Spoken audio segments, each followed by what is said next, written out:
আজকের রেসিপি সয়াবিনের পকোড়া।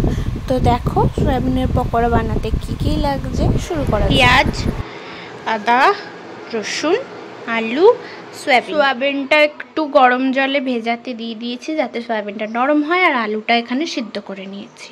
দুটো একসাথে ম্যাশ করতে হবে, তোমরা মিক্সার গ্রাইন্ডারও করতে পারো। আবার এই যে আমি আদা রসুন পেস্ট করে নিয়েছি। এবার চলো আলুটা আর সয়াবিনটাও এরকমভাবে পেস্ট করে নিই। এই যে সয়াবিন আর এই যে আলু, এবার আমরা দুটো একসাথে ম্যাশ করে নেবো। তোমরা চাইলে হাতেও করতে পারো, আবার মিক্সিতেও করতে পারো, সেটা তোমাদের ইচ্ছা।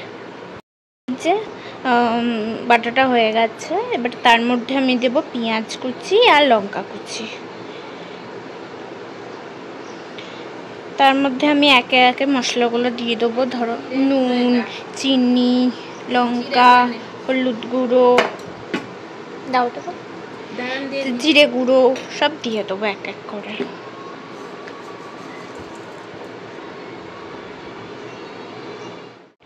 জিরে গুঁড়ো পড়ছে, তারপর এটা দিয়ে দাও। তারপর আদা রসুনের পেস্টটা দিয়ে, এই যে বেসন দিয়ে দিচ্ছি করে মেখে নিয়ে আবার ফিরে আসবো। যে মাখা হয়ে গেছে, এবার গরম তেলে চটপট তেল গরম করতে বসিয়ে দিয়েছি। এবার তেলটা গরম হয়ে গেলে একে একে ছেড়ে দেবো।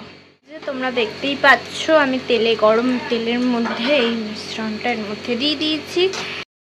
যে আমাদের পকোড়া রেডি। তোমরাও বাড়িতে বানিয়ে আমাকে জানিও কেমন হয়েছিল। তো আজকের মতো এইটুকুনি। ভালো লাগলে like, comment and share, subscribe করে দেবেন। টাটা।